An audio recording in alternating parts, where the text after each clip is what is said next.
Hello, today we're going to do 3 ranges of motion for each of the actions of the foot, and we're going to name the muscles that perform those movements. So we're going to start with toe flexion here, and toe flexion, I'm going to start with performing passive range of motion. We're going to flex them, so they're going to go down. That's toe flexion. And then the patient is going to perform active range of motion all on their own. There you go. That would be toe flexion. And now we're going to do resistive. So I'm going to resist the flexion of toes, and she's going to flex them like that. Very nice. So that's resistive range of motion. We're testing strength. And the muscles that are responsible for that is that we have flexor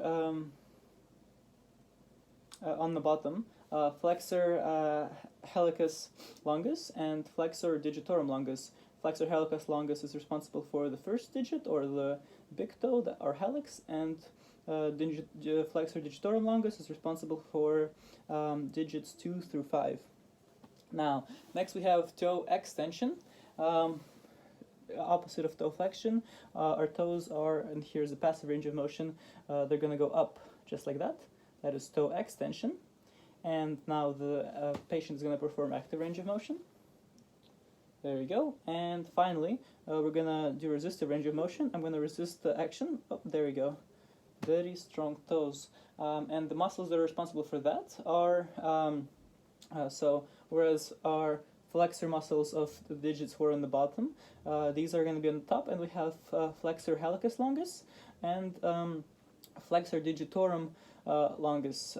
So again, flexor hallucis longus is responsible for our hallux, or big toe, and flexor, extensor, mixing up my words, and extensor digitorum longus is responsible for extension of the toes 2 through 5. Alright, next we have dorsiflexion. I'm going to stretch my own feet because I'm sitting in a very uncomfortable position. Next we have dorsiflexion, which is basically here performing the passive range of motion is foot going up, just like that.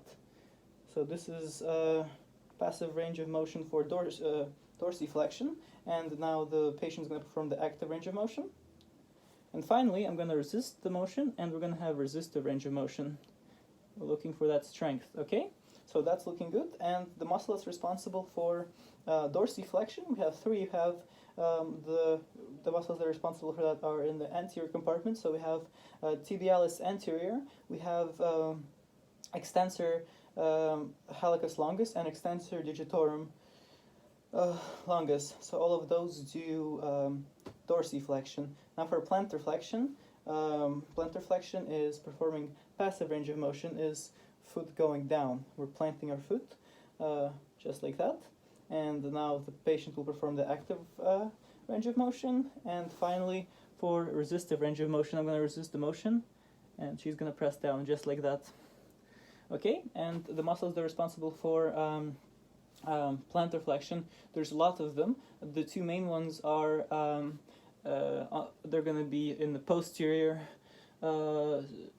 compartment. We're going to have tibialis, they're going to be in the superficial posterior compartment. There's 2 posterior compartments. We're going to have gastrocnemius, which is basically 2 muscles. We have 2 big muscle bellies, and we're going to have soleus. So 2 of those are responsible for plantar flexion. And we also have our peroneus muscles on the lateral side, but those assist the movement. The 2 major muscles are on the back. Okay, that's 4. We have inversion, eversion left. So now we're going to perform inversion of the foot. Now it's hard to see from that angle, but I'm going to be inversing it. The foot is going to be going medially, in this case towards the wall, so away from you guys. I'm going to inverse the foot. Here's passive range of motion. Then the patient is going to inverse the foot by herself. There you go. And finally, I'm going to resist the inversion, just like that. Okay. So that's inversion, and the muscles that do inversion is tibialis anterior and tibialis posterior. Tibialis posterior located in the deep posterior compartment. Okay. I think that's all for that. And next we're gonna do eversion, opposite of inversion. Again, it's hard to see from your guys' angle, but eversion, we're gonna be going laterally. So the foot is gonna go towards you guys. Here's passive range of motion. Now the patient is gonna perform it active range of motion, so by herself. And finally, resistive range of motion. I'm gonna resist the eversion by trying to invert the foot. And there you go, she does very well.